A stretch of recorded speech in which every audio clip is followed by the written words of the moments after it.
Hi everyone. Hey, the last time we spoke, or the last lesson, we talked about atomic radius. Okay? And what that was one of those periodic trends that talked about how big an atom is. Okay? From one element to another. So let's do a little recap in terms of atomic radius.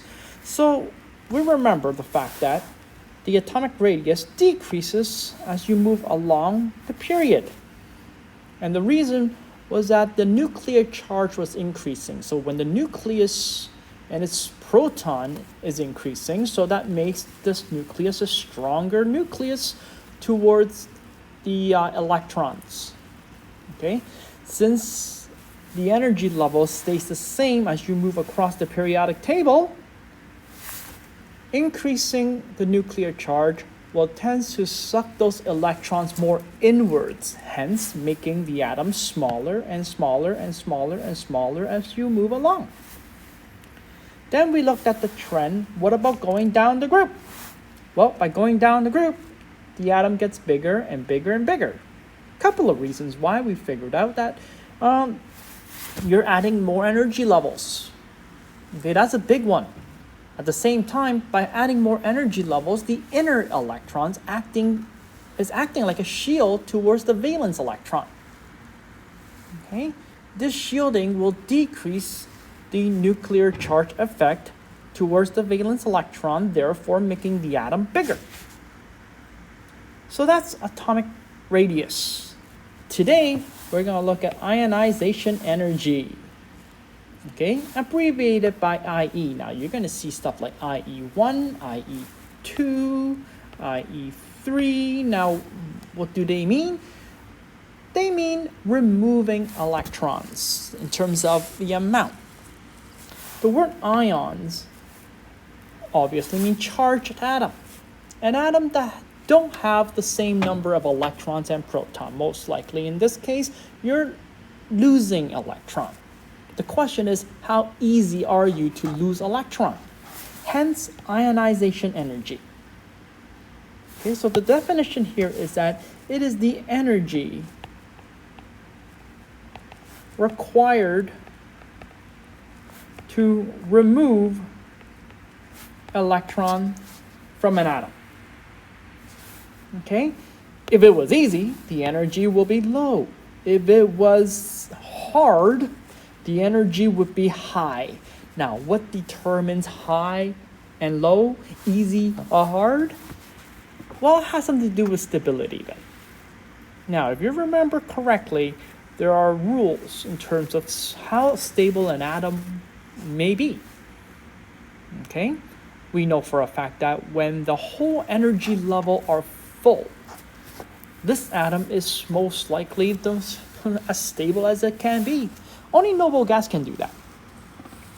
Then we saw that if the orbitals are full, like the s orbitals are full, or the p orbitals are full, or even the d orbitals are full, that's pretty stable too. Okay?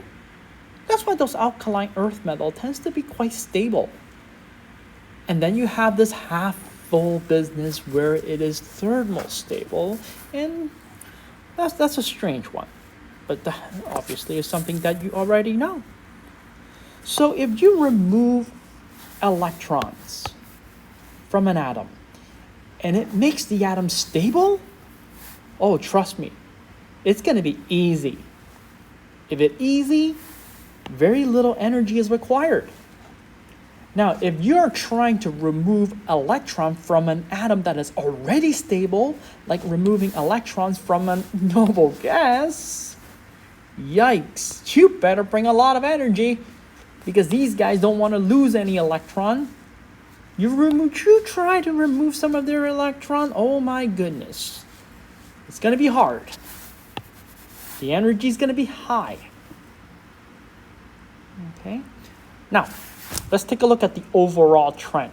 But then of course there are exceptions here. Okay? The overall trend is that to remove electron from an atom, the smaller the atom, the harder it's going to be. That's a general fact. So you can say that going down the group, okay, IE will obviously decreases.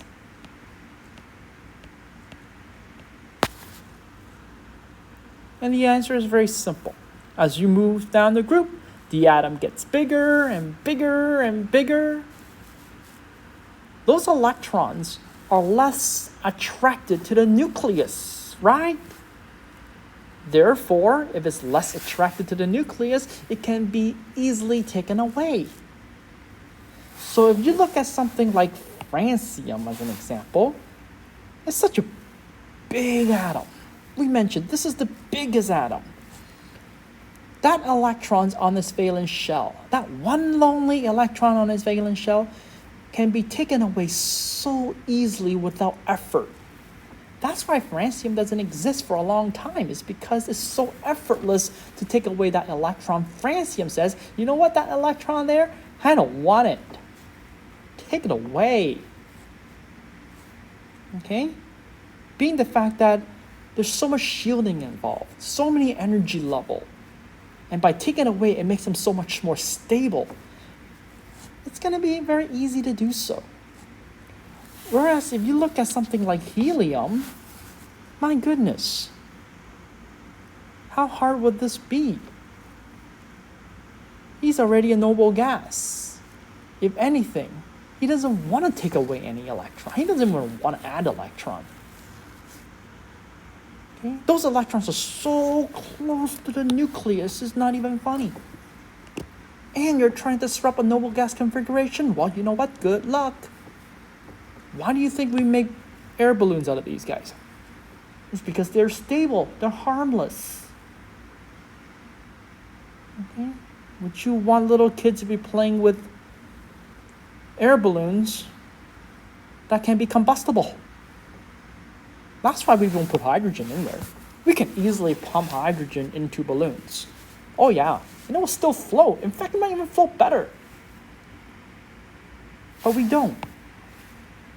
Because this guy, in the form of H2, is explosive. Okay? Hence, we use helium. Anyway, so the bigger the atom, the lower the IE, the easier it would be to remove electrons from. Okay? Now, oh no. What about going across? Okay? Mind you, your atom is going smaller and smaller as you move across the periodic table. We remember that. Okay? So if it's getting smaller, that means it's probably going to be getting harder to remove those electrons because they're getting closer to the nucleus. Overall, hence I said overall, it's going to be increasing. But it won't be a gradual increase. No.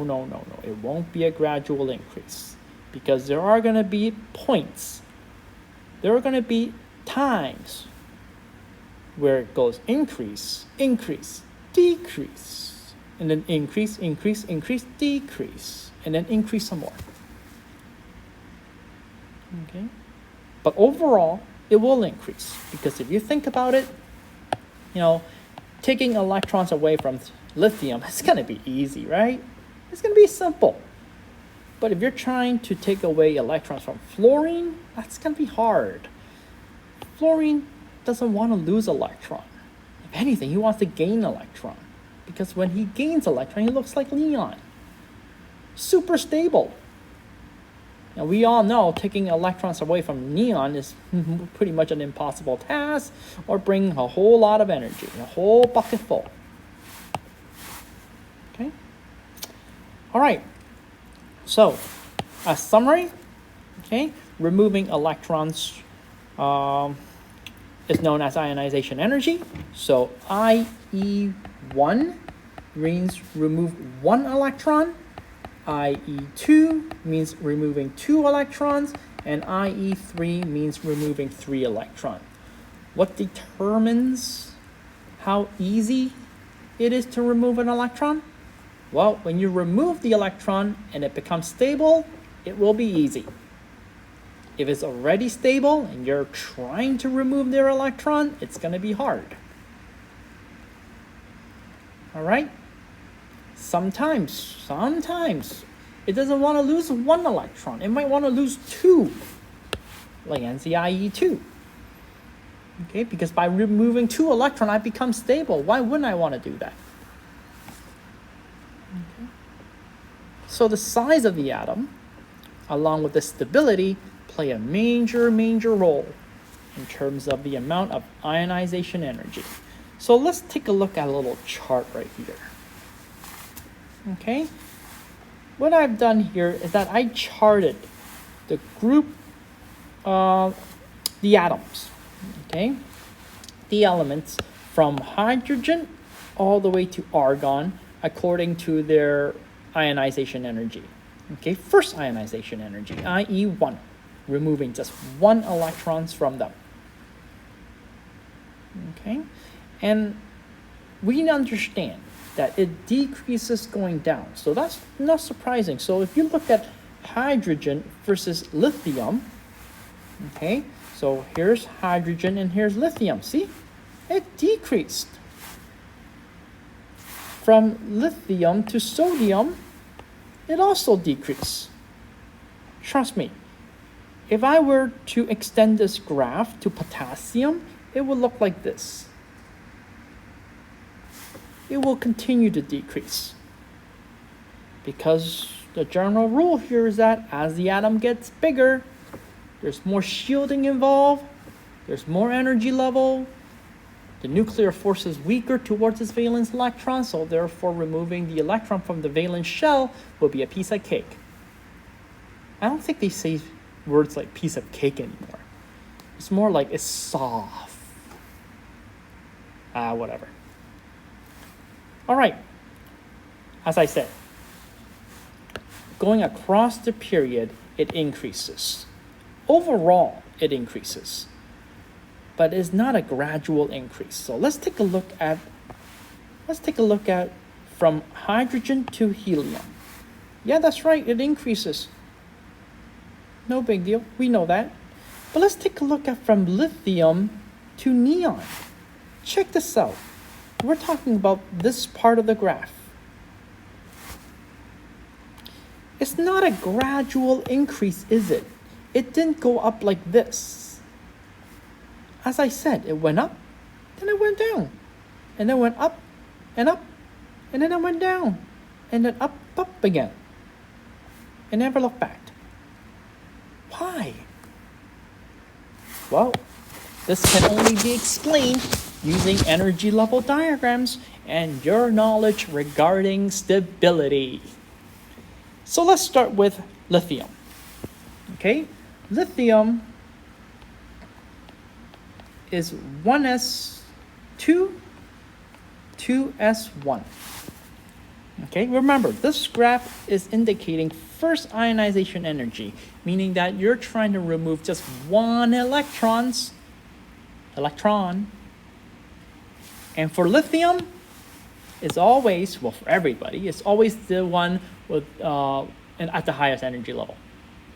Okay, so that's this one. I want to remove this guy. Is that going to be easy? Well, think about it. If I remove this, look, doesn't that look like helium? Isn't that like super duper stable? Do you think lithium would want to be super duper stable? Of course they all do. All atoms want to be super duper stable. And by removing that one electron from lithium, I get that. So trust me, it's going to be very easy to remove that electron because the end result is going to be home free. That's why it's so low. Let's continue. Let's look at beryllium then. Beryllium look like this. If you were to ask, is beryllium stable? You would say, yeah, it is kind of stable. Because what you're seeing here is full orbital. Now, we all know that the p orbital is, there's nothing there, but that's okay. The s orbitals are full. and you're trying to remove this guy. Is that going to be hard? Yeah, it is going to be hard. So if you're graphing it, it should go up, right? Compared to lithium losing 1 electron, beryllium losing 1 electron is a bigger deal. Hence, it went up. Hopefully you're still with me. Now let's take a look at boron. This is the energy level diagram for boron. Okay? Now, looking at this graph, beryllium is actually higher than boron. So this is your first dip. Why did it decrease when it's supposed to keep increasing? Well, very simple. Take a look at the energy level diagram. If I were to get rid of this, which I will, is that good? Is that easy to do? The answer, of course, is easy to do, because by getting rid of that, now I have a full 1s and full 2s. That's like beryllium. That's okay stable, right? So that means boron getting rid of that 1 electron is going to be easy to do, and it will. That's why I made this little dip down. Okay. Hopefully you're beginning to understand what's going on, because we're going to move on to carbon. This is carbon. Carbon is already unstable. By removing this electron, it's still unstable, meaning that you better bring a bit of energy to do this. Compared to boron, okay, compared to boron, where it would love to lose that 1 electron, carbon losing that 1 electron is no, not liking that much. In fact, it's going to be harder than beryllium. So it makes sense that from boron you go up. Nitrogen. Okay, this is nitrogen. Is nitrogen stable? Yes, it is. Half full orbital, right? That's pretty stable. And guess what? I want to get rid of this. I want to get rid of that. I'm going to disrupt something that is pretty stable. Is it going to be hard to do? Well, just like what the graph says it actually increased quite a bit. Yeah, it's going to be pretty hard to do. That's why it increases from boron to carbon, and increases even more from carbon to nitrogen. Now let's take a look at oxygen. Okay, this is oxygen. Okay, 2p4. And guess what? I want to ditch this guy. Oh, wow. By ditching that, I become like nitrogen. I become this half-filled orbital. I become stable. Would it be easy to do this? Yes, it would. That's why from nitrogen to oxygen, IE went down. Okay? Because oxygen wouldn't mind losing this electron to have a half-filled orbital. But mind you, oxygen really doesn't do that often. Very rarely would oxygen lose this electron, even though it does become stable. Because oxygen is a nonmetal. What do all nonmetals want to do? Not losing electron, but gaining electron. But, as this lesson is stating, we're trying to find ionization energy. What that means is that we're trying to force these atoms to lose electron. And if you were to do that, bring some energy. All right, let's continue. Fluorine is next, and this is what fluorine looks like. Okay, and if you were gonna take away this electron, man, it's gonna be hard. It's gonna be very hard. Fluorine will love to gain one here, if anything. But if you're trying to take away this one, well, you know what? Back up again. Okay, and finally, we have neon, noble gas. Wow, look how stable that look. And what you're trying to do, you're trying to take away this electron. You're trying to disrupt a noble gas stability. Do you have a lot of energy?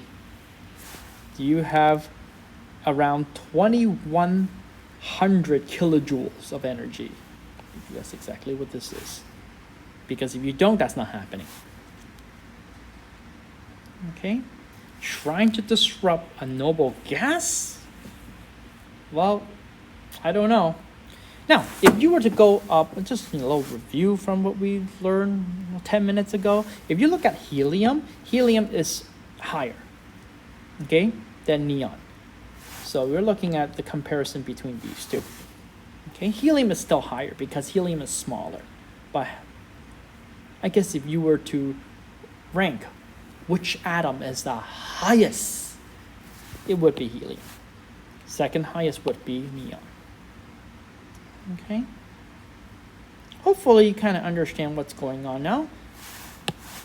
Let's move one more step towards the next energy level, which is sodium. Okay, right here. Sodium will have an extra level. In its s orbital, there will be 1 electron. This is sodium. Okay? And you can imagine the fact that if I were to take away electron from the sodium, it would be this one. And would it be easy to do? Oh yeah, it's gonna be easy to do, because when I take this away, I look like neon, and that is super duper stable, and why wouldn't I want to do that? If it's easy, obviously it takes very, very little ionization energy. This is gonna go down, down, down, down, down. Because sodium is bigger than lithium, it's going to be lower than lithium, as you can see. Okay. So if you were to continue with this graph, you'll notice that francium, again, will be the lowest in terms of first ionization energy. Okay. Helium will be the highest in terms of first ionization energy. Okay. And this pattern actually continues. Of course, the pattern will stop at period 4, because period 4 you have these transition metals. But the idea of taking away an electron and see if it's stable still stands. In fact, you're going to get an assignment graphing these things and answering questions about these things in the very near future. So let's recap. Okay, so going down the family, it decreases because the atom is getting bigger, right? As you move across the periodic table, it increases because the atom is getting smaller, but not just that, okay? Not just because it's getting smaller. There's a couple of reasons here. Another reason is that this side of the periodic table are all nonmetals.